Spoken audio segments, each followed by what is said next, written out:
नमस्कार, DD news पर आप देखना शुरू कर चुके हैं हमारा खास प्रोग्राम। इस वक्त मैं हुलाल चंद्र सिंह।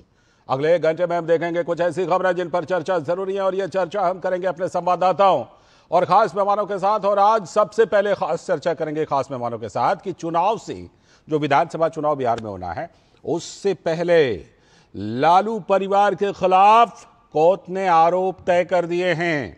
ये दरअसल IRCTC के जो होटल हैं उसको लीज पर देने का मामला था, जिसमें कि उसके बदले जमीन लेने का आरोप है। उसी में आरोप तय किया गया है और 3 सदस्यों के खिलाफ लालू यादव, राबड़ी यादव और साथ में तेजस्वी यादव, इन तीनों के खिलाफ आरोप तय किए गए हैं।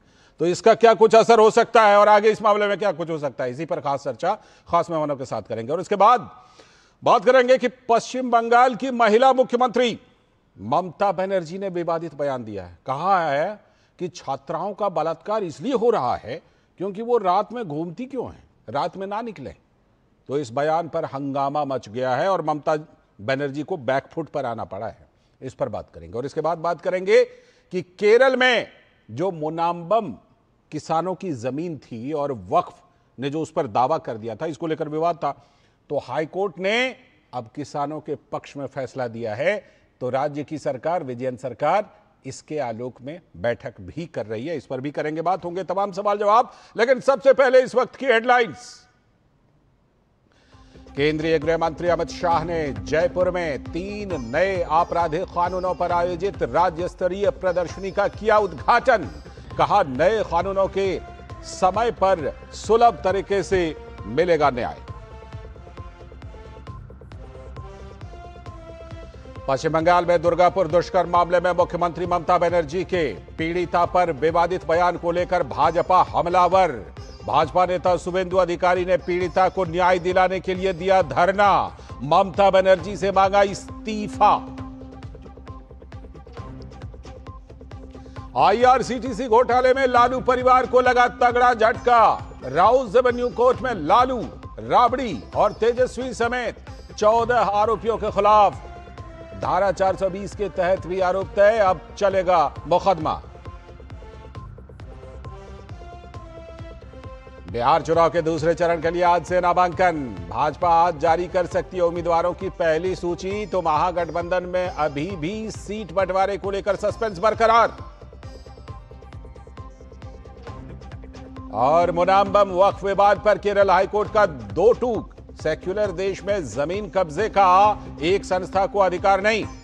तो राज्य की विजयन सरकार आज हाईकोर्ट के इसी फैसले के आलोक में कर रही है बैठक।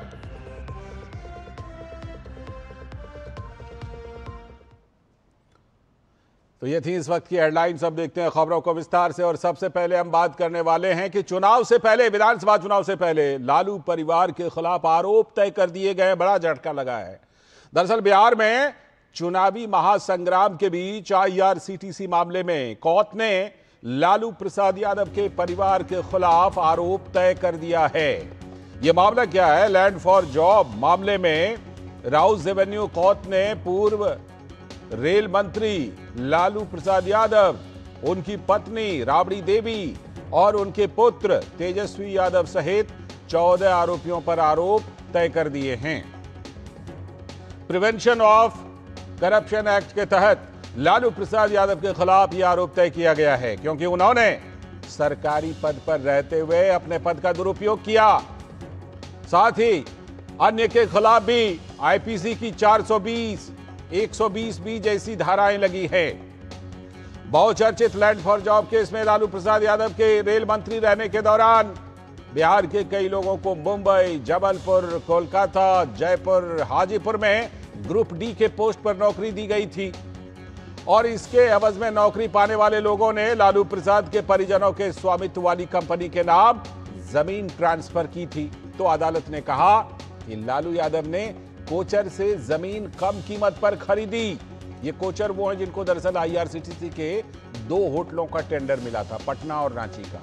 फिर अन्य आरोपियों के साथ मिलकर इन जमीनों पर राबड़ी और तेजस्वी को प्रभावी नियंत्रण हस्तांतरण की साजिश रची। CBI ने आरोप लगाया है कि IRCTC के अंदर ठेके जमीन के बदले में दिए गए, उसके बदले में जमीन ली गई। 1 मार्च को सीबीआई ने सभी आरोपियों के खिलाफ अपनी बहस पूरी कर ली थी। दोनों पक्षों की दलील सुनने के बाद कोर्ट ने आज सभी के खिलाफ ये आरोप तय कर दिए हैं। आरजेडी नेता तेजस्वी यादव इसे बदले की कार्रवाई बताते हुए खुद को निर्दोष बता रहे हैं। तो जाहिर है कि ये जो चुनावी माहौल चल रहा है बिहार में, उसमें वे जनता के बीच विक्टिम कार्ड खेल रहे हैं, लेकिन वो कितना कामयाब हो गए इसमें ये तो वक्त बताएगा। लेकिन सवाल कुछ है। सवाल यह है कि तेजस्वी यादव जनता के बीच नौकरी देने वाले नायक के रूप में अपने को पेश कर रहे थे, लेकिन विपक्ष अब उन्हें आईआरसीटी मामले से जोड़कर नौकरी के बदले जमीन का मामला उठा रहा है।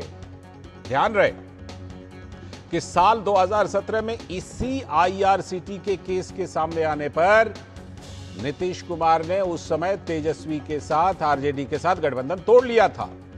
अब बड़ा सवाल यह भी है कि आरोप तय होने के बाद तेजस्वी अपने बचाव में सीबीआई और ईडी पर आरोप लगा करके क्या अपनी निष्पक्षता साबित कर पाएंगे क्या? और उधर एनडीए ने इन सब के बीच बिहार में सीटों के बंटवारे का ऐलान करके महागठबंधन की मुश्किल थोड़ी और बढ़ा दी है। जनता में यह संदेश जा रहा है कि एनडीए के दलों ने सौहार्दपूर्ण तरीके से सीटों को लेकर आपसी सहमति बना ली, लेकिन महागठबंधन में तो सीटों को लेकर तकरार अभी भी जारी है। आज दिल्ली में इनके बड़े नेताओं, महत्वपूर्ण नेताओं के बीच बैठक में मामला तय होने की संभावना लग रही है, लेकिन देखना यह पड़ेगा कि क्या कांग्रेस 50 या 52 सीटों पर संतुष्ट हो जाएगी, या और फिर तेजस्वी यादव को क्या सीएम का चेहरा घोषित करने पर राजी हो जाएगी, ग्रीन सिग्नल देगी कांग्रेस। बहरहाल आज जो कोर्ट का फैसला आया है उस पर भाजपा के नेता और पूर्व केंद्रीय मंत्री रविशंकर प्रसाद ने कहा कि नौकरी के बदले होटल की जमीन दो, यही है लालू प्रसाद यादव का मॉडल। रेलवे का होटल लो मेंटेनेंस के लिए और जमीन दो, नौकरी लो और जमीन दो, रेलवे का होटल लो और जमीन दो, ये है लालू प्रसाद जी का मॉडल। वहीं आरजेडी के नेता तेजस्वी यादव ने यह आरोप तय होने पर कहा कि चुनाव का वक्त है, ऐसी चीजें होंगी, हम केस कानूनी तौर पर लड़ते रहेंगे। केस जो है हम लोग आगे लड़ेंगे, और आप सब लोग जानते हैं कि भाई हम तो पहले कई दिनों से कह रहे थे कि अब चुनाव आया है तो इस तरह की चीजें होंगी। वहीं जेडीयू के प्रवक्ता नीरज कुमार ने कहा कि लालू परिवार ने रिश्तेदारों को नौकरी के बदले जमीन दी, ये भ्रष्टाचार है। तेजस्वी यादव संपत्ति पर जवाब दें और मामले को चुनाव से ना जोड़ें। माननीय लालू प्रसाद जी के परिवार जिन पर 420 और 120B का आरोप लगा है, वह तो स्वाभाविक है। लालू जी अपने बड़े भाई स्वर्गीय मंगरू राय के परिजन को नौकरी दिया तो फुलवरिया में जमीन लिखवा लिया। राबड़ी देवी जी के चाचा नाटा चौधरी जी के परिवार को नौकरी दिया तो जमीन लिखवा लिया। यह स्वाभाविक प्रक्रिया है, दुर्गति है। आपने जो पाप किया और तेजस्वी यादव जी आपके नाम पर अगर संपत्ति है तो आपने सरेंडर क्यों नहीं किया? और न्यायपालिका के मामले को आप चुनाव से जोड़ रहे हैं तो आपके वकील ने जिरह क्यों नहीं किया? वहीं केंद्रीय गृह राज्य मंत्री नित्यानंद राय ने कहा कि आईआरसीटीसी भ्रष्टाचार मामले में लालू परिवार पूरी तरह से शामिल है। उन्होंने कहा जो भ्रष्टाचार करेगा उसी पर कार्रवाई होगी। जो भ्रष्टाचार करेगा आरोप तो उसी पे तय होगा ना। आईआरसीटीसी मामले में पूरा लालू परिवार सम्मिलित है और यह भ्रष्टाचार से बिल्कुल बिहार बदनाम हुआ है। ऐसे भी लालू परिवार पूरा भ्रष्टाचार के लिए, घोटाला के लिए, परिवारवाद के लिए बदनाम है। तो वहीं इस मामले पर कांग्रेस के नेता अखिलेश प्रसाद सिंह ने कहा कि पिछले 11 सालों से सरकार अपने राजनीतिक विरोधियों को निशाना बनाकर प्रताड़ित कर रही है। कोर्ट पर कोई टिप्पणी नहीं, लेकिन ये राजनीतिक दुराग्रह का खेल है। राजनीतिक प्रतिशोध और राजनीतिक दुराग्रह का खेल जब से पिछले 11 साल से ये लोग चला रहे हैं। राजनीतिक प्रतिद्वंदी जो भी है उनको निशाने पे लाके ये सब किया जाता है। मैं कोर्ट पर कोई टिप्पणी नहीं कर रहा हूं, लेकिन जो सरकार है देश में वो हमेशा अपने राजनीतिक विरोधियों को प्रताड़ित करता है। वहीं केंद्रीय मंत्री जीतन राम मांझी और हम के नेता जीतन राम मांझी ने कहा कि एनडीए के फैसले से वो जो सीटों के बंटवारे को लेकर है उसको लेकर वो संतुष्ट हैं और मोदी नीतीश के नेतृत्व में बिहार में अच्छा काम हो रहा है, हम इसी के साथ आगे बढ़ेंगे। एनडीए के जो निर्णय हुआ है उसके खिलाफत नहीं है, संतुष्ट हैं और जो मिला है उसी को लेकर के हम आगे बढ़ेंगे, काम करेंगे और इसके लिए हम नरेंद्र मोदी जी को धन्यवाद देते हैं क्योंकि नरेंद्र मोदी जी और नीतीश कुमार बिहार में और भारत में अच्छा काम हो रहा है। तो कामों को देखते हुए और किसी प्रकार का व्यवधान नहीं हो हमारी तरफ से, ये हमारी सबसे बड़ी प्राथमिकता है। तो एनडीए ने तो कुल मिलाकर के संतोषजनक तौर पर सीटों का बंटवारा मामला सुलझा लिया, लेकिन महागठबंधन में अभी यह मामला फंसा हुआ है। तो वीआईपी के नेता मुकेश सहनी ने इस पर क्या कुछ कहा है, आइए देखिए। महागठबंधन थोड़ा सा आश्वस्त हुआ है तो दिल्ली जा रहे हैं और आपको पता है कि सब डॉक्टर दिल्ली में है तो वहां पे बेहतर उपचार हो जाएगा और स्वस्थ होकर हम लोग पटना लौटेंगे। स्वीकार कर रहे हैं कि महागठबंधन थोड़ा बीमार है, सारे डॉक्टर दिल्ली में इलाज चल कर लेंगे और स्वस्थ हो जाएंगे। बहरहाल, लेकिन जो फैसला आया है, कोर्ट का फैसला, उसका क्या असर पड़ेगा? क्या वो महागठबंधन की बीमारी को और बढ़ाएगा, टेंशन को और बढ़ाएगा? इस पर चर्चा करने के लिए हमारे साथ मयंक मौली जी, भारतीय जनता पार्टी के प्रवक्ता, बहुत बहुत स्वागत मयंक जी। साथ में अरुण कुमार जी, आरजेडी के प्रवक्ता, वो भी हमारे साथ जुड़ गए, बहुत बहुत स्वागत अरुण कुमार जी आपका भी। हमारे सलाहकार संपादक विनोद मिश्र जी भी जुड़े हैं और विकास सारथी जो कोर्ट के फैसलों पर बहुत बारीकी से नजर रखते हैं, वो भी हमारे साथ, हमारे संवाददाता जुड़ गए। पहले उन्हीं के पास चलते हैं। विकास, आईआरसीटीसी के 2 होटलों के टेंडर का ये मामला था, पटना का और रांची का। उसमें कोचर ग्रुप को यह दिया गया था और बदले में जमीन लेने का आरोप है। ऐसे आरोप और भी हैं, लेकिन फिलहाल हम आईआरसीटीसी मामले की बात कर रहे हैं। जो लैंड फॉर जॉब मामला है वो तो कई मामले हैं। इस मामले में जो आरोप तय किए गए हैं, क्या कुछ कोर्ट ने कहा है और आगे अब इस मामले में सजा का ऐलान होना ही बस बाकी रह गया है? देखिए लालचंद, बिल्कुल इसमें ये मामला जो है वो सिर्फ 2 होटल से जुड़ा हुआ है और जो लैंड फॉर जॉब वाला जो मामला है उसमें तो 108 से ज्यादा आरोपी हैं। उसकी भी आज सुनवाई थी, लेकिन उसमें जो चार्जेस पर ऑर्डर है वो उम्मीद यह है कि 9 नवंबर को होगा। यानी एक बार फिर 9 नवंबर को लालू प्रसाद और उनके परिवार के लोगों को राउज एवेन्यू कोर्ट में पेश होना होगा। आज की जो कार्रवाई थी, जब बहुत ही ब्रीफ हियरिंग होती है, जब चार्जेस पर ऑर्डर होता है, तो सीधे सीधे जज ने कहा कि जो भी चार्जशीट सीबीआई की तरफ से दी गई है उसमें सब्सटेंस है, जो सेक्शंस लगाए गए हैं उसको प्रथम दृष्टया उन्होंने ये पाया कि वो उचित दिखते हैं। और ऐसे में कोर्ट जब भी चार्जेस फ्रेम करता है तो एक प्रक्रिया में ये पूछा जाता है कि आप इन चार्जेस को लेकर के प्लीड गिल्टी करते हैं या आप अपने आप को इनोसेंट बताते हैं। तो सामान्यतः ये होता है कि जो भी डिफेंडेंट होता है वो ये कहता है कि मैं प्लीड गिल्टी नहीं कर रहा हूं और हम ट्रायल फेस करेंगे। तो वही आज हुआ। आज लालू प्रसाद से जब पूछा गया कि क्या आप इन सारे आरोपों को स्वीकार करते हैं, तो उनका जवाब था कि नहीं, हम इनको कंटेस्ट करेंगे, हमारे ऊपर लगाए गए आरोप गलत हैं। प्रक्रिया होती है कि उसके बाद ट्रायल शुरू होता है। तो अब जो है वो ट्रायल शुरू होगा, नियमित तौर पर सुनवाई होगी और इसीलिए इसकी टाइम फ्रेम क्या होगा ये तो अभी साफ नहीं है कि कब से ट्रायल इनिशिएट होगा। लेकिन जब ये ट्रायल शुरू होगा तो फिर से व्यक्तिगत रूप से पेश होना होगा आरोपियों को। ये भी एक बड़ी दुविधा है लालू प्रसाद और तेजस्वी के लिए। और ये जो आज 2 मामले लगे थे, जैसा हम कल से देख रहे थे कि 2 मामले थे पिछले आदेश के मुताबिक। एक तो जमीन के बदले नौकरी का जो मामला था, उस पर चार्जेस पर ऑर्डर होना था, और एक इस आईआरसीटीसी वाले को जो सिर्फ 2 होटल से जुड़ा मामला है। कोर्ट ने आज सिर्फ आईआरसीटीसी पर ऑर्डर किया है, चार्जेस फ्रेम किए हैं।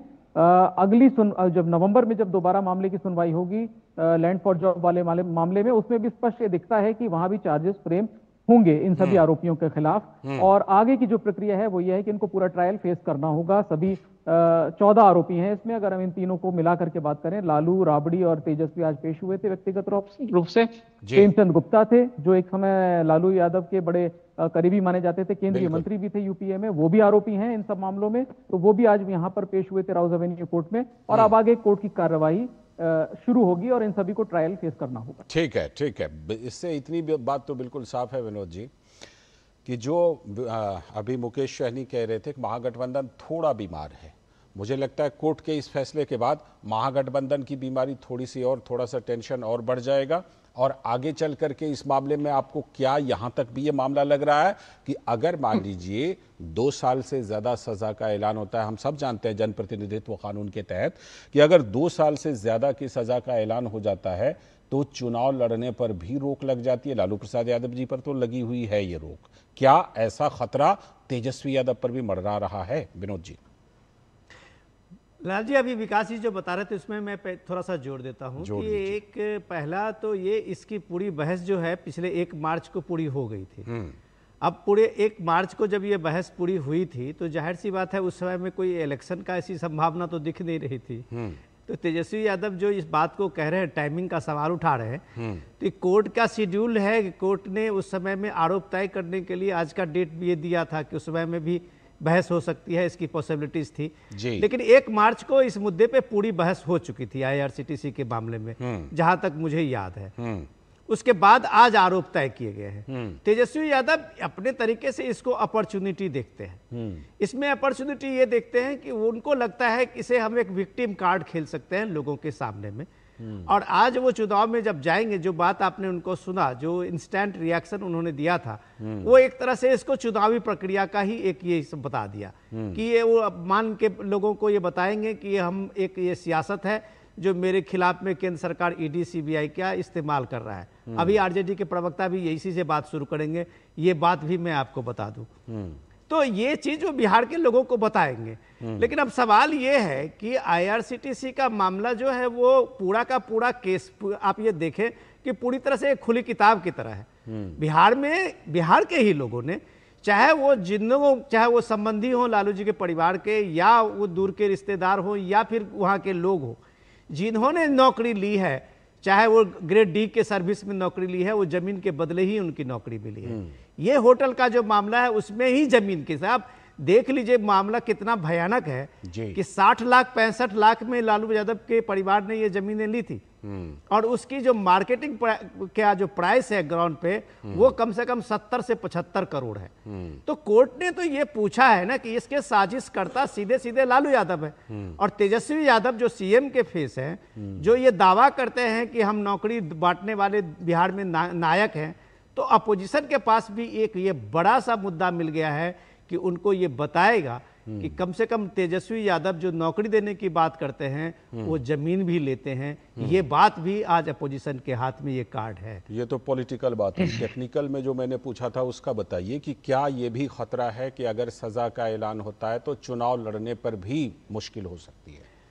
लाल जी, एक टेक्निकल बात है, इसलिए अभी तक कांग्रेस पार्टी की तरफ से आप ये देखिए कि कांग्रेस पार्टी ने इनको एक CM फेस मानने से अभी भी पूरी स्वीकृति नहीं दी है। ये चीज है, कांग्रेस पार्टी को ये बात है कि आगे चल के उनके भी विधि सलाहकार बहुत हैं बैठे हुए, तो ये बात जान रहे हैं कि आगे अगर कोर्ट में किसी सजा की बात होगी और इसके फाइनल जो अभी विकास जी बता रहे थे नवंबर में 10 को इसकी सुनवाई है, तो इस मामले में क्या होगा ये अभी कहना मुश्किल है। लेकिन एप्रीहेंशन तो है कि तेजस्वी यादव इससे अलग नहीं है, क्योंकि इसका फायदा परिवार के नाते उनको मिला है, उनके जमीन का स्वामित्व उनके नाम से है, तो इस मामले में वो बच नहीं सकते, ये बात भी तय है। बिल्कुल तय है। अरुण कुमार जी बताइए कि कैसे इस चीज को लेकर के, और जो विनोद जी ने बात कही इसकी चर्चा हम लोग पहले से कर रहे थे कि कांग्रेस जो इनके CM फेस को लेकर ग्रीन सिग्नल नहीं दे रही है, उसके पीछे 2 वजह है। एक तो कांग्रेस ये देख रही है कि जरा सीटों का कर लें, आपस में सीटों की डीलिंग तो कर लें, उसके बाद CM फेस बताएंगे। और दूसरा, आज के दिन का कांग्रेस को इंतजार था क्या, इसीलिए ग्रीन सिग्नल कांग्रेस नहीं दे रही थी। और आज के इस कोर्ट के फैसले से क्या जो मुकेश सैनी बता रहे हैं कि महागठबंधन बीमार चल रहा है, अरुण जी, क्या आपको लग रहा है कि यह बीमारी थोड़ी और बढ़ गई है क्या? देखिए लालचंद्र जी, हम सुन रहे थे आपके विश्लेषणकर्ता को भी, अब कानूनविद भी थे जी, और आपको पता होगा कि इस मामले को कई दफे CBI ने क्लोज भी करने का काम किया और कई दफे ओपन भी करने का काम किया। और ये तो स्पष्ट है कि भारतीय जनता पार्टी और NDA को बिहार के चुनाव में जनता के बीच बताने के लिए कुछ नहीं है। 2 दशक से बिहार में एनडीए की सरकार है, 2-3 साल आप छोड़ दें, 11 साल से केंद्र में है नरेंद्र मोदी जी, देश के प्रधानमंत्री हैं। कह सकते हैं 11 साल से डबल इंजन की सरकार है बिहार में। और बिहार की सरकार अब जाने वाली है, ये एनडीए को भी पता है, क्योंकि तेजस्वी लहर है, इस लहर में एनडीए कहीं नहीं। तो फिर ये जो है परसेप्शन की राजनीति, हेडलाइन मैनेजमेंट की राजनीति में तो महारत हासिल किए हुए है भारतीय जनता पार्टी केंद्र सरकार। और ये कहीं कोई ये हम लोगों के लिए कोई चिंता का विषय नहीं है, क्योंकि बिहार की जनता इस बात को जानती है अच्छी तरह, भारतीय जनता पार्टी और केंद्र सरकार का चाल चरित्र और चेहरा। कितनों आप भ्रष्टाचारी हैं, आप चले जाइए एनडीए के साथ, वो राजा हरिश्चंद्र हो जाते हैं।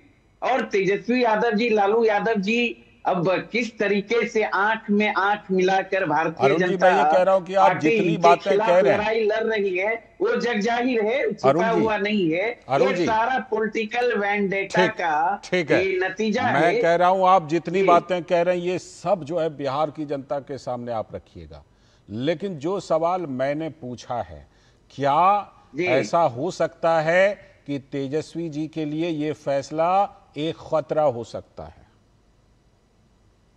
देखिए, फैसला ये तो न्यायिक प्रक्रिया का ये हिस्सा है। ठीक है। और आपको एक शिक्षा अभी विधिविद ने बताया, अभी हम लड़ाई लड़ेंगे, कानूनी लड़ाई हम लड़ेंगे।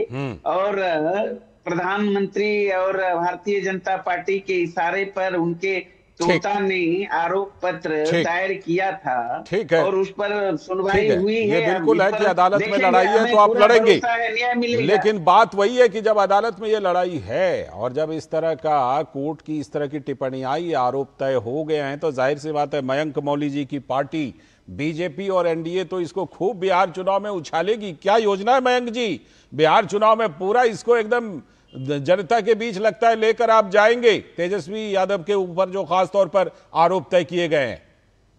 जी सर, मैं कहूँगा अरुण भाई की हताशा समझी जा सकती है। आज उनके नेता, उनके आका युवराज सब जो है, मम्मी जी, पापा जी, दीदी जी, जीजा जी, जो सारे बेल पर रिहा थे, आज उन पे आरोप तय हो गए। और ये भी तय है कि भैया इनको, जैसा आप कह रहे हैं, जैसा हमारे कई प्रबुद्ध पैनलिस्ट ने कहा कि आज नहीं तो कल इन्हें जेल जाना पड़ सकता है, जिसकी तलवार इनके ऊपर लटक रही है और उससे इनकार बिल्कुल नहीं किया जा सकता और ऐसा होना भी चाहिए। आज लगभग उन हजारों परिवारों को आज कहिए न्याय की आज उनके लिए शुरुआत हो गई, जिन गरीबों से इन्होंने ग्रुप डी की एवज में नौकरियां देने के बदले जमीनें लिखवाई थी। एक आंकड़ा है सर, बताता हूं मैं आपको कि एक जैसे बिहार का क्षेत्रफल अगर आप देखेंगे ना, तो वो लगभग 1.01 CR वर्ग फुट आता है। और इस परिवार के ऊपर आरोप है कि इन्होंने 1 लाख वर्ग फुट जमीन ग्रुप डी वाले लोग गरीबों से महज 26 लाख रुपए में लिखवा ली थी। आज नहीं, आज से 20 साल पहले। और जो दूसरा सर जो आंकड़ा है जिसके ऊपर तेजस्वी यादव जी हैं, इनको लगभग 200 करोड़ की जमीनें गिफ्ट डीड के तौर पे मिली जब इनकी मूछें तक नहीं आई थी। तो ये बड़ा अच्छा सर, ये समाजवाद और सामाजिक न्याय की ये राजनीति करते हैं। ठीक है, अच्छा, लेकिन इस पर जवाब दीजिए मयंक जी, इस पर जवाब दीजिए। तेजस्वी जी कह रहे हैं कि देखिए चुनाव आ गया है ना, इसीलिए ये सब चीजें हो रहा है, तो ये भी तेजस्वी यादव ये विक्टिम कार्ड खेलने की कोशिश कर रहे हैं। सर, विक्टिम कार्ड वालों से मेरा सिर्फ एक ही सवाल है कि कभी चपरासी क्वार्टर से अपना करियर स्टार्ट करने वाले लालू प्रसाद यादव जी, वहां से सीएम हाउस चलाने वाले, आज कहिए कि इन अकूट संपत्ति के इतने बड़े मालिक कैसे हो गए? जो मैंने आपको आंकड़ा दिया ना सर, वो पूरे बिहार की जमीन का 1% जो है सिर्फ महज इस परिवार के पास है। और ये पहला परिवार है सर, राहुल गांधी जी के परिवार के बाद पूरे बिहार की, भारत की राजनीति में, जो कि सपरिवार बेल पर रिहा है। और चार्टेड प्लेन में, या कहिए कि आगे करके ये लोग बेल लेने जाते हैं, ऐसे जैसे कि ये किसी तीर्थ यात्रा पे जा रहे हैं और लौट के आते हैं। ठीक है, आज सदियों। ठीक है मयंक जी, मैं आपसे भी वही बात कहूंगा जो अरुण जी से कहा था कि बिहार में चुनाव है, आप लोग जमकर इस मुद्दे को उठाएंगे। लेकिन एक बात जो अरुण जी ने कही थी, मैं उस पर जरा विकास के पास जा रहा हूं। अरुण जी ने अभी, विकास ये बात कही कि इस मामले पर कई बार सीबीआई ने क्लोजर रिपोर्ट दी, कई बार खोले, कई बार बंद किए। जरा मैं चाहता हूं कि आप इस मामले का जो बैकग्राउंड है उसको संक्षेप में जरा रखिए विकास।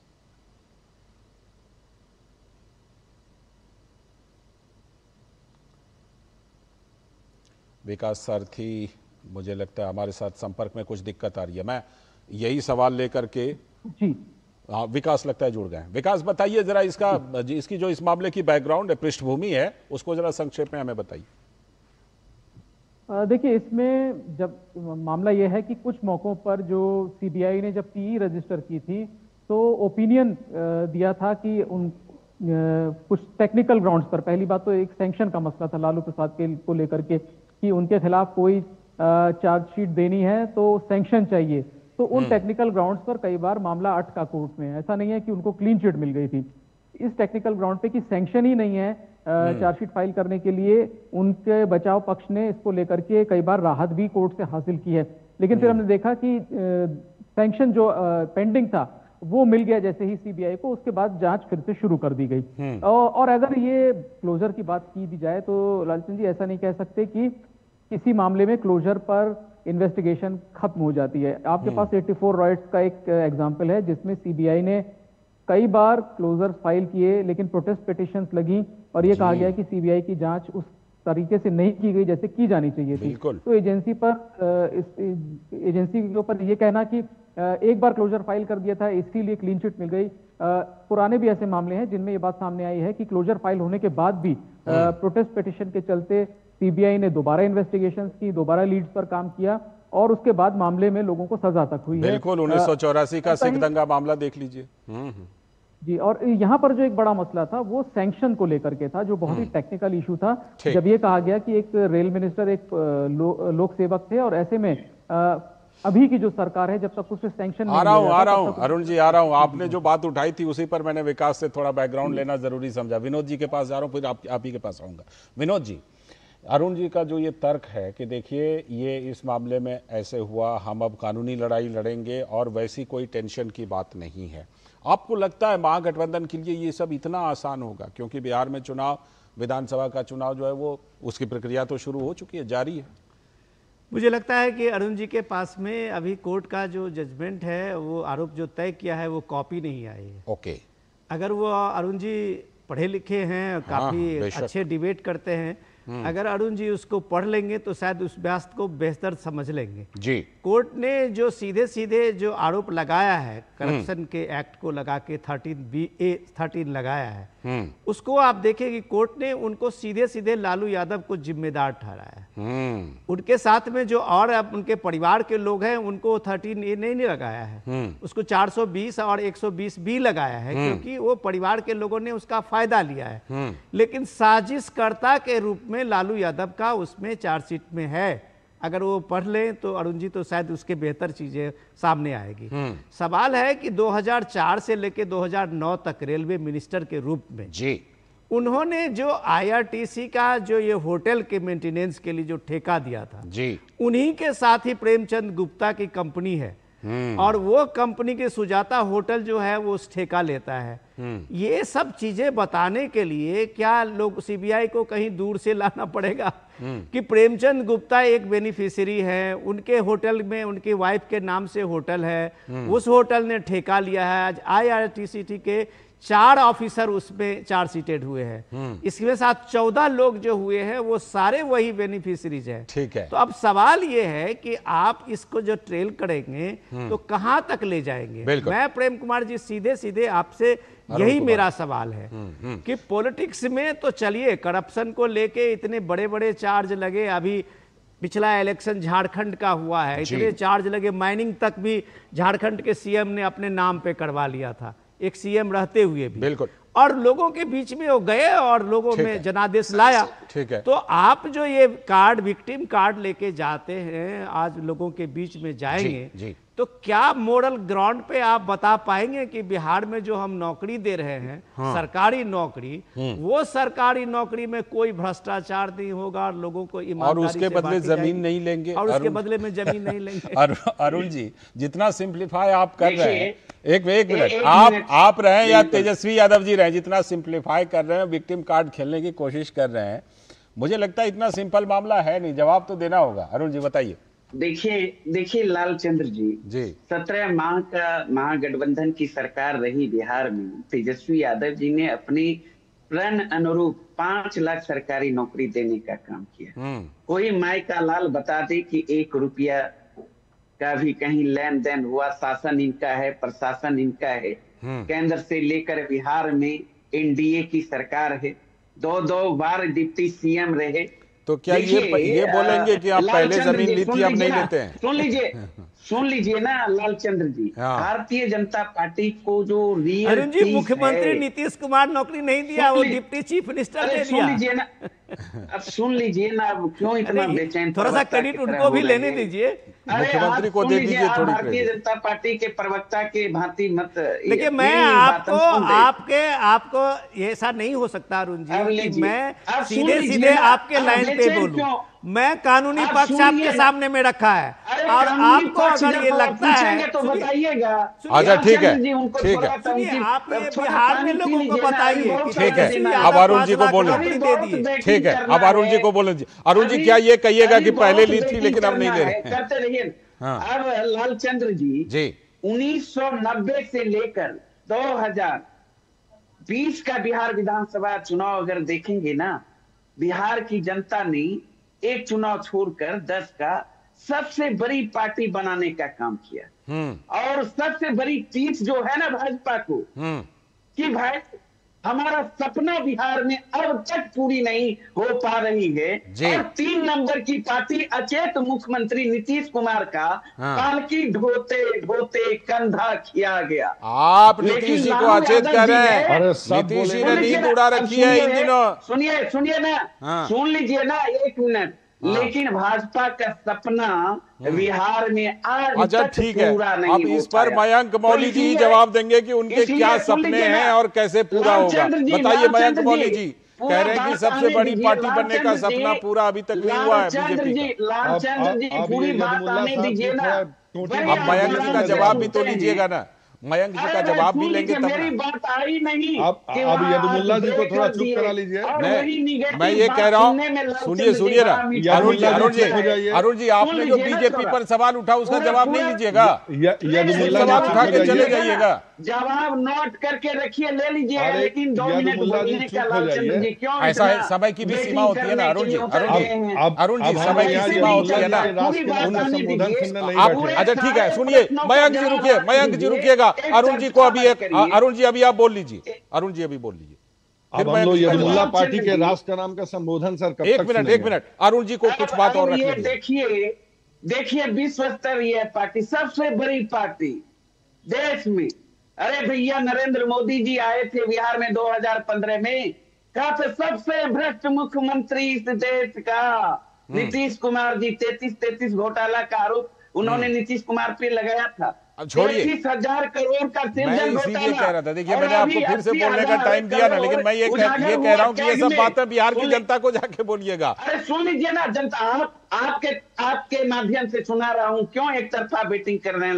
नहीं, कोई एक तरफा बैटिंग नहीं, मैंने आपको पूरा मौका दिया। लेकिन अगर आप कहेंगे कि आप एक तरफा बीजेपी पर हमला करके, समय की भी सीमा होती है ना, बीजेपी का जवाब तो ले लीजिए। इनको सुनने का जो सवाल आपने बीजेपी पर उठाया वो बीजेपी के ही प्रवक्ता जवाब दे रहे हैं, वो तो ले लीजिए। आज तक सीबीआई जांच नहीं, ईडी नहीं। बोलिए मयंक जी, बोलिए मयंक जी, जवाब दीजिए।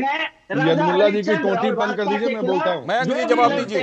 वो हो गया, अब हो गया ये जनसभा वाला संबोधन हो गया। अरुण जी जनसभा वाला संबोधन हो गया। आप मयंक जी को प्रवक्ता की तरह बोलिए। मयंक जी बोलिए, मयंक जी बोलिए, समय की कमी है। तय कर लिया पंजीकृत अपराधी। अब मयंक जी का जवाब सुनिए, आप मयंक जी का सुनिए। इनको बंद कराइए, इनको बंद कराइए। हाँ ठीक है, मैं कह रहा हूँ कि सर, पंजीकृत अपराधी चारा चोर लालू प्रसाद यादव जी, जो कि आज सपरिवार कही आज वो भी कन्विक्टेड हो गए, और मुख्य दोषी जो 13(2) और 13(1) की धारा में साजिशकर्ता के रूप में हुए। तो मैं सबसे पहले एक ईश्वर से आज एक प्रार्थना करना चाहता हूं कि हे ईश्वर, लालू प्रसाद यादव जी को स्वास्थ्य और उनकी बरकरार रखें, ताकि अच्छी बात, वो अपने कर्मों की सजा जो है वो अच्छा उसके लिए आप कह रहे हैं। अच्छा चलिए, बिल्कुल। ये बिहार के हजारों लोगों के, कहिए उस दौर के जंगल राज के परिवारों की तरफ से अरे चुप यदुमुल्ला जी, चुप हो जाइए, चुप हो जाइए यदुमुल्ला जी। नहीं, ये अच्छी बात नहीं है। मयंक जी ये सब बात, मयंक जी सिर्फ आरोपों का जवाब दीजिए, ये सब अब गलत। अब मैं बताता हूँ सर, अब मैं बताता हूँ, इनके जो नेता हैं, इनके जो नेता तेजस्वी यादव हैं, उनका ईडी का एक मामला समझ लीजिए सर। इनको चुप कराइए, ये बहस बर्बाद कर रहे हैं, डिरेल कर रहे हैं। ठीक है, इनके नेता के ऊपर एक और जो ईडी का आरोप है ना सर, वो ये है, एक तो पहला 200 करोड़ रुपए की जो जमीनें जिन्होंने गिफ्ट डीड के तौर पे ली। दूसरा जो इनके ऊपर सर आरोप है वो ये है कि 2 कंपनियां थी जिनका आज से 20 वर्ष पहले उनका नेटवर्थ हुआ करता था 63 करोड़ रुपए का, उसको महज 1 लाख रुपए में 2 कंपनियां अपने नाम करवाने का इनके ऊपर आरोप है। ये क्या बातें करेंगे, इनके नेता की जब मूछें नहीं आती हैं तब वो अरबपति हो जाते हैं। और आज जो ये बार बार बातें कर रहे हैं कि हम आएंगे तो बिहार के प्रत्येक परिवार से लोगों को पकड़ पकड़ के नौकरी। ठीक है, चलिए आप भी ये मुद्दा क्योंकि इस समय प्लेटफॉर्म बिहार में बिल्कुल खुला हुआ है विधानसभा चुनाव के लिए, दोनों लोग अपने अपने मुद्दे को लेकर जाइए जनता के बीच, और देखते हैं जनता किनकी बात को सही मानती है। बहुत बहुत शुक्रिया फिलहाल मयंक जी, आपका बहुत बहुत शुक्रिया, अरुण कुमार जी जुड़ने के लिए, साथ में विनोद जी आपका भी बहुत बहुत शुक्रिया, और विकास भी हमारे साथ जुड़े हुए थे। बहुत बहुत शुक्रिया आप सभी का इस चर्चा में शामिल होने के लिए और अपनी अपनी बातें रखने के लिए। फिलहाल वक्त है एक ब्रेक का, लेकिन ब्रेक के बाद जब लौटेंगे तो बात करेंगे कि पश्चिम बंगाल की महिला मुख्यमंत्री ने एक ऐसा बयान दे दिया है छात्राओं के बलात्कार के मुद्दे पर कि उसको लेकर हंगामा हो गया है। वो कौन सा बयान है और किस तरह से हंगामे के बाद ममता बनर्जी को बैकफुट पर आना पड़ा है, इसकी बात करेंगे ब्रेक के बाद।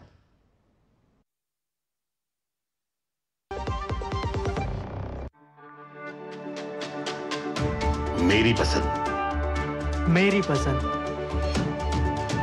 मेरी पसंद, मेरी पसंद,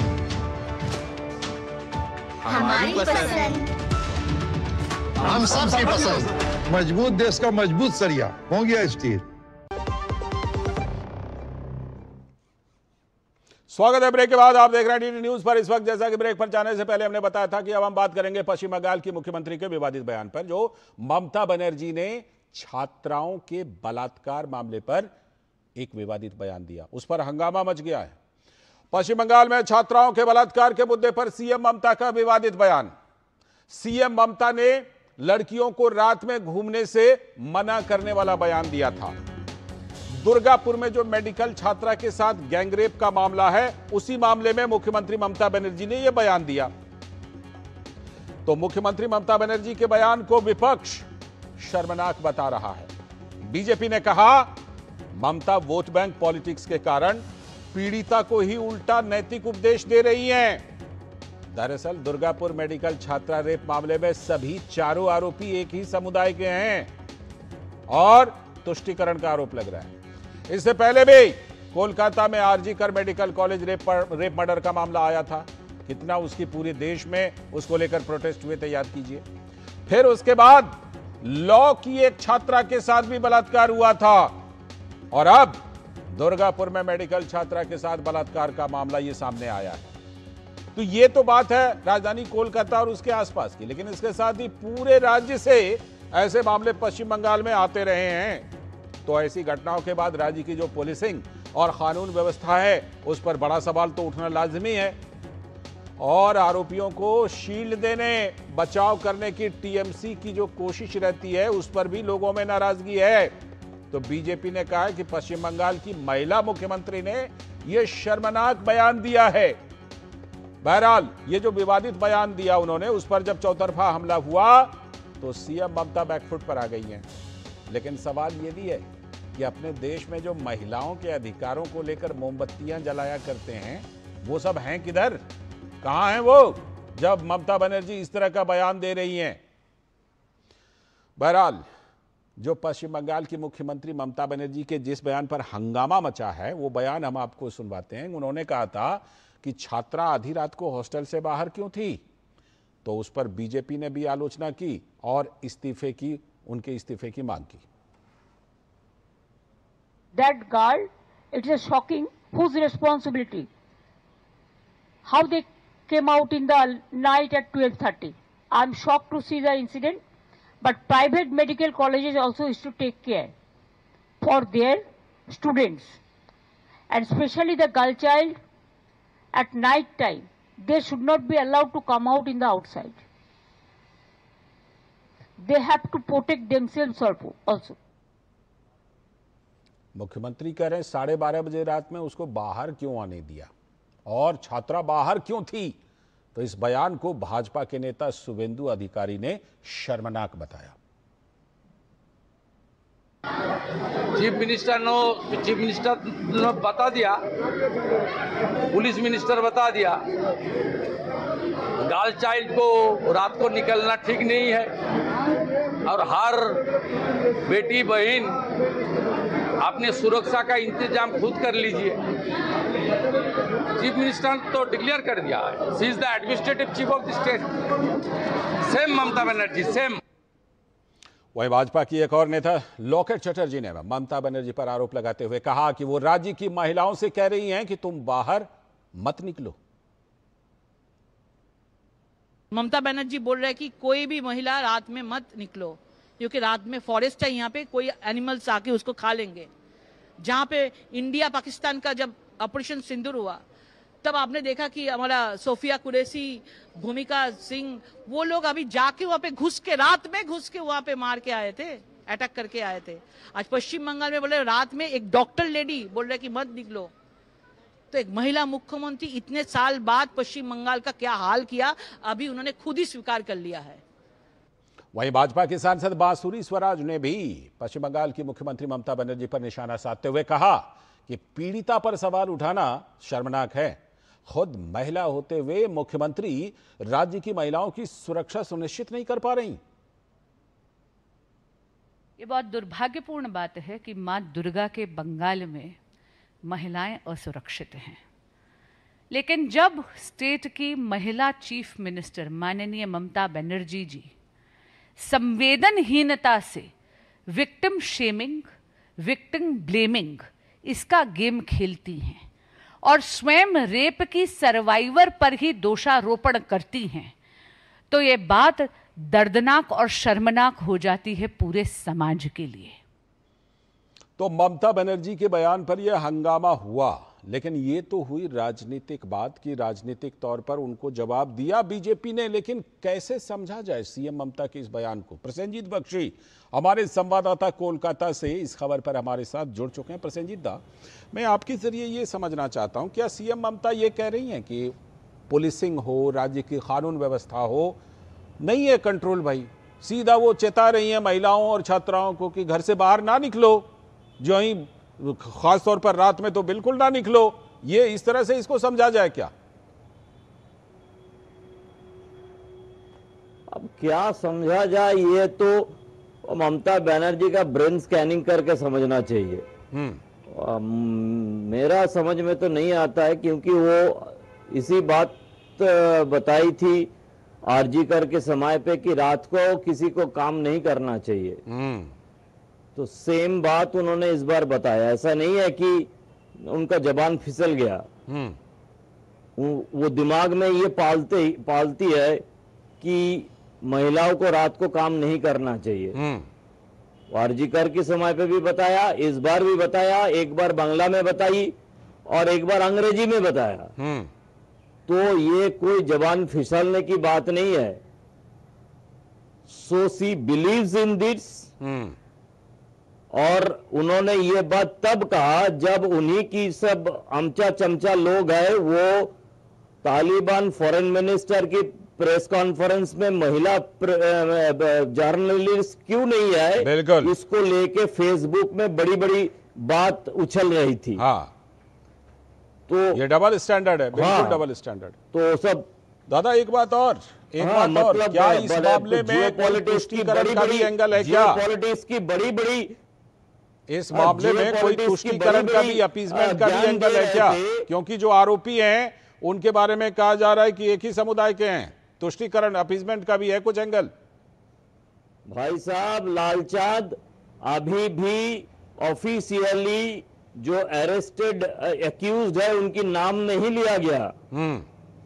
एक तरफ उनकी नाम नहीं लिया गया, दूसरी तरफ प्रेस कॉन्फ्रेंस में महिला क्यों नहीं है इसके बारे में ज्ञान दिया जा रहा है। तीसरी तरफ बताया जा रहा है कि लड़कियों को बाहर नहीं आना चाहिए सूरज डूबने के बाद, तो मेरा समझ में नहीं आ रहा है।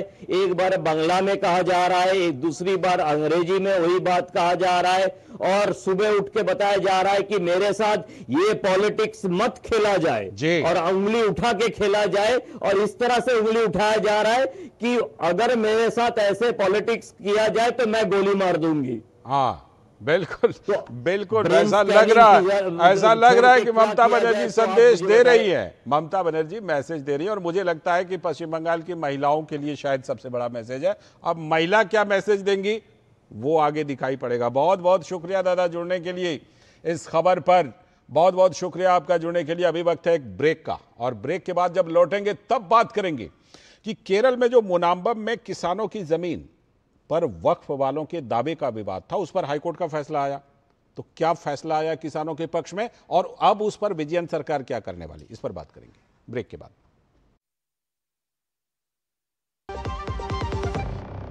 जब धरती चीर कर निकलता है लोहे का पत्थर और मिलता है मोंगिया के जोश से, फिर तपता है, पिघलता है और बनता है फौलाद। अब होता है सरिया सारी खूबियों के साथ।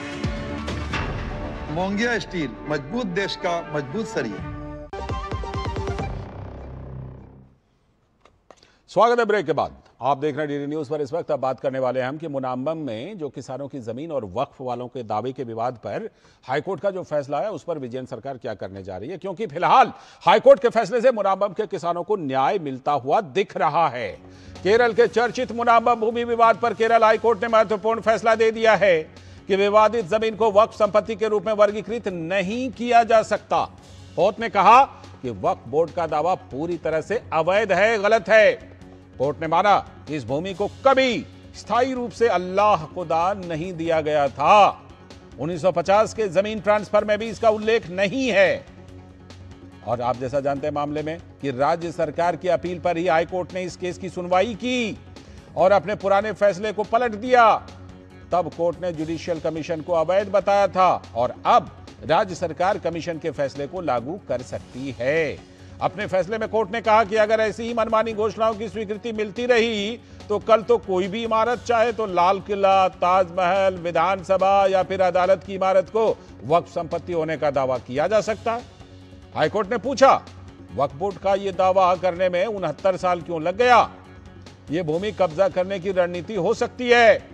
वक्फ बोर्ड की कार्रवाई को न्यायालय ने स्पष्ट रूप से असंवैधानिक करार दिया है। और सवाल यह है कि वक्फ अमेंडमेंट एक्ट को लेकर पूरे देश में लोगों को गुमराह करने की जी तोड़ कोशिशें हुई थी, अभी भी हो रही हैं। कमोबेश कुछ संगठनों ने सुप्रीम कोर्ट के फैसले के बाद भी विरोध को अभी भी जारी रखा हुआ है। लेकिन पीड़ितों को न्याय मिले, इसकी सुध क्यों नहीं ली गई, ये आज भी पूछा जा सकता है। संसद में मुनाम्बम का मामला सुर्खियों में रहा था। वक्फ संशोधन बिल पर चर्चा के दौरान केरल के लगभग सभी सांसदों ने मुनाम्बम के 600 परिवारों पर वक्फ बोर्ड के अतिक्रमण की चर्चा की, लेकिन इंसाफ के मामले में कांग्रेस और लेफ्ट के सांसद उस समय चुप रहे। तो केरल के चर्च एसोसिएशन ने कहा था कि वक्फ संशोधन बिल पर सेक्युलरिज्म का बड़ा टेस्ट होने वाला है, लिटमस टेस्ट। और वो टेस्ट में क्या हुआ वो हम सब जानते हैं। केरल के चर्च ने राज्य के सभी सांसदों से अपील की थी कि इस बिल का समर्थन करें, जिससे लोगों को न्याय मिल सके इन नए अमेंडमेंट से। आने वाली पीढ़ियां आपके विरोध को याद रखेंगी। केरल हाईकोर्ट का लेकिन जो ये फैसला आया है, ये वोट बैंक की सियासत करने वाले उन तमाम राजनीतिक दलों और संगठनों को भी संदेश देता है कि सेक्युलर देश में न्याय का तकाजा सबसे बड़ी जिम्मेदारी होती है। और नए एक्ट के बाद केरल के 600 किसान परिवारों को इंसाफ मिला, इसका तो स्वागत होना ही चाहिए। अंत भला तो सब भला भी आप कह सकते हैं। हालांकि इस मामले में अभी और कानूनी सुनवाई हो सकती है। तो मामले में केरल उच्च न्यायालय के पूर्व न्यायाधीश CN रामचंद्रन ने क्या कुछ कहा है, महत्वपूर्ण बात कही है, देखिए इसको। It is for the Waqf Tribunal only to take up the appeals and pass consequential orders formally cancelling the Waqf Board order. With the result, the entire rights of the Munampam people will be restored over their land. Their legitimate rights are now upheld. This is a permanent solution to the problem which has been now reached by the Division Bench of the High Court. And if High Court judgment is upheld by Supreme Court, that's the end of a long pending issue. बहुत महत्वपूर्ण बात कही उन्होंने। कहा कि ये बिल्कुल स्वागत योग्य है और अगर हाई कोर्ट के फैसले सुप्रीम कोर्ट में भी जारी रहते हैं तो ये बहुत बड़ी बात है कि इतने बड़े मामले का ये समाधान हो जाएगा। और इस मामले में राजीव चंद्रशेखर जो कि बीजेपी के नेता हैं, उन्होंने क्या कुछ कहा, उनको भी देखिए। If you want to hear about one more case of hypocrisy, Munambam is another case of hypocrisy. It has been made clear to the judiciary of this land what the law of the land is. That the Waqf powers are limited, the Waqf powers can be curtailed, the Waqf powers can be overseen by the judiciary. That is what is happening. Because of the act that was passed that lays out how the Waqf has to be accountable and the Waqf cannot land grab, it is, I believe, one of the fundamental reasons why the High Court has gone beyond what it should do, which is to do with the issue of the single bench dealing with the commission. मामले पर तिरुवनंतपुरम से जानकारी देने के लिए जुड़ रही हमारी संवाददाता वेन्या और हमारे साथ हमारे सलाहकार संपादक विनोद मिश्र जी भी जुड़े हुए हैं। पहले मैं वेन्या के पास चलता हूं। वेन्या, ये बताइए कि अब भी राजीव चंद्रशेखर कह रहे थे कि नया अमेंडमेंट एक्ट बना तो ये फैसला आ पाया, लेकिन याद कीजिए केरल चर्च एसोसिएशन ने उस समय कहा था कि सेक्युलरिज्म का लिटमस टेस्ट है। उस समय कांग्रेस और लेफ्ट के सारे सांसद उस लिटमस टेस्ट में फेल कर गए थे। अब विजयन सरकार इस टेस्ट में पास करेगी क्या? इस फैसले के बाद, हाईकोर्ट के फैसले के बाद क्या चल रहा है सरकार के स्तर पर? हाईकोर्ट ने सीधे बात बोला है कि मुनम्बम में जो जमीन है वहाँ 600 परिवार है, बहुत साल से पीढ़ियों से रह रही है, वो जमीन वक्फ नहीं है और उस लैंड में जो जमीन पे वहाँ रहने वाले परिवारों का जो रेवेन्यू अधिकार है वो उनको वापस देना ही है। तो मामला का पूरा सवाल आ गया है, उसमें कोई डाउट ही नहीं है। बोला है कि मुनम्बम का जो डिस्प्यूटेड लैंड है वो वक्फ नहीं है। आज केरला का मुख्यमंत्री है पिनराई विजयन ने एक हाई लेवल मीटिंग बुलाया गया था इस मामले में। एडवोकेट जनरल को भी बुलाया था उस मीटिंग पे। ये जो हाईकोर्ट की ये आदेश आया है उसके बाद मुनम्बम में क्या करना है ये सब डिस्कस करने के लिए, चर्चा करने के लिए मीटिंग बुलाया था। और आपने जो बात सीधे बोला है कि जैसे लिटमस टेस्ट है सेक्युलरिज्म का, हाईकोर्ट ने भी ये सीधे साथ बोला है कि एक सेक्युलर कंट्री में, एक सेक्युलर राज्य में ऐसा 69 ईयर्स के बाद वक्फ बोर्ड आके बोल रहे कि ये हमारा जमीन है और हम ये ले रहे, आप लोग ये जमीन जोड़ के जाना है, वहां से 100 साल से जीने वाले लोगों को बोल रहे। तो उसने हाईकोर्ट ने सीधे बात बोला है कि ये लैंड ग्रैबिंग टेक्निक है, जमीन छीनने का कोशिश कर रहे हैं वक्फ बोर्ड ने। और उसका लौटता हूं अभी विनोद जी। अब केरल सरकार के पास कोई दूसरा ऑप्शन तो नहीं है। हाईकोर्ट का जब फैसला आ गया है तो until and unless supreme court में अगर ये मामला जाता है तब तो फिलहाल चलिए, लेकिन अगर जो फिलहाल हाई कोर्ट का फैसला आया वो तो अब विजयन सरकार को वहां लागू करना ही पड़ेगा। अब तो टेस्ट में पास होना ही पड़ेगा। लाल जी, मैं ये तो उसको करेक्ट कर दूं कि केरल सरकार ही गई थी हाई कोर्ट में। ये बात सही है, जुडिशियल कमीशन के जरिए। लेकिन मैं ये सवाल इसलिए उठा रहा हूं क्योंकि उनके सांसदों ने संसद भवन के अंदर इसका सपोर्ट नहीं किया था अमेंडमेंट। ये मैं इसको देखा हूं कि वक्फ का जो नया अमेंडमेंट एक्ट है उसको एक उम्मीद कहा गया और मुझे लगता है कि ये वक्फ अमेंडमेंट एक्ट ने केरल के 600 परिवारों की एक उम्मीद को आज पूरा कर दिया केरल हाई कोर्ट के जरिए। आज आप सोचिए कि केरल हाई कोर्ट का ने जो एक रास्ता दिखाया है, ये रास्ता विजयन सरकार के पास क्यों नहीं था? विजयन सरकार 600 किसानों के क्या एक न्याय दिलाने में कितना अक्षम थे जी। आज इस एक्ट से पहले इसको भी देखा जा सकता है। बिल्कुल, इसको देश के लोग सुने। जो लोग गुमराह करते हुए फिर रहे हैं, आज भी ओवैसी साहब कह रहे हैं कि हम पूरे देश में इसका एक बड़ा मजलिस करने जा रहे हैं सुप्रीम कोर्ट के फैसले के बाद। वो ये सुने कि एक स्टेट गवर्नमेंट कितना बेचारगी उसकी थी कि उसने जुडिशियल कमीशन एक अपॉइंट किया इस 600 परिवारों के न्याय के लिए। बिल्कुल, और उस जुडिशियल कमीशन को इसी केरल हाई कोर्ट ने रिजेक्ट कर दिया था कि ये पावर स्टेट गवर्नमेंट के पास नहीं है। ये अमेंडमेंट आने से पहले, अमेंडमेंट आने से पहले इसी हाई कोर्ट ने इसको रिजेक्ट किया था कि ये ट्रिब्यूनल बनाने के रहते आपको स्टेट गवर्नमेंट को कमीशन बनाने का पावर नहीं है। ठीक है। और उसने उस केस को पलट दिया था। ठीक है। आज आप देखिए कि वही स्टेट गवर्नमेंट आज नए एक्ट आने के बाद अगर हाई कोर्ट में गई है, प्रे की है, बिल्कुल हाई कोर्ट ने यह फैसला दिया है कि इस तरह के अगर आप कानून के जरिए बोर्ड ने अगर ये वक्फ बोर्ड इस तरह का फैसला लेते रहेगी तो कभी तो आप ताजमहल को कह देंगे कि ये वक्फ की है, कभी आप कह देंगे कि रेलवे, उसने कोर्ट ने कहा कि कभी तो आप कहेंगे कि ये जो भवन इमारत है हाई कोर्ट की वो भी वक्फ की है। बिल्कुल। तो सवाल है कि जो जस्टिस की बात है उसको वक्फ एक्ट ने एक शानदार तरीके से ग्राउंड पे इंप्लीमेंट कराया है। मुनम्बम मामले में आज पूरे देश को एक आईना दिखाया है। बिल्कुल, ये बात समझने की उम्मीद से इंसाफ जिसे कहते हैं ना, उम्मीद उस पोर्टल का नाम है, तो उम्मीद से इंसाफ। चलते चलते एक लाइन विन्या, ये बताइए क्या सुप्रीम कोर्ट में इसको चैलेंज करने के लिए कुछ हो रहा है क्या वक्फ बोर्ड के द्वारा? ये वक्फ बोर्ड उस दिन बोला था, जो मेंबर्स ने बोला था कि वो लोग सुप्रीम कोर्ट जाएंगे, उसका चर्चा कर रहे हैं, मगर अभी तक वो लोग सुप्रीम कोर्ट पहुंचा नहीं है। और इस मामले में दूसरा बात भी है कि एक कांग्रेस है, कांग्रेस ने हमेशा वक्फ बोर्ड का सपोर्ट कर रहे थे। कांग्रेस ने भी ये मामला कहीं न कहीं चीज करके उसको सोल्व करने का कोशिश कर रहे हैं। तो कांग्रेस ने वक्फ बोर्ड के लोगों के साथ चर्चा किया है। ये रिपोर्ट आया है कि वो वक्फ बोर्ड लोगों को बोला है कि सुप्रीम कोर्ट में मत जाना, क्योंकि अगर आप जाएगा तो भी सुप्रीम कोर्ट से जो अनुकूल उत्तर नहीं मिलेगा। क्योंकि बात तो साफ हाईकोर्ट ने बोल रखा है कि जब 1950 में जमीन दिया है तब गिफ्ट डीड में दिया है, और उसमें बहुत बहुत शुक्रिया। यानी अब बिल्कुल ये साफ है कि एक तरफ जो है वक्फ बोर्ड और वो वाला वोट बैंक है, दूसरी तरफ किसान भी तो हैं। तो जाहिर सी बात है कि अब इस मामले में चाहे सीपीएम हो या कांग्रेस हो, वो अब वक्फ बोर्ड को समझाते हुए नजर आ रहे हैं कि ना जाओ सुप्रीम कोर्ट। बहरहाल आज के इस वक्त में इतना ही। पूरी टीम को दीजिए अनुमति। नमस्कार।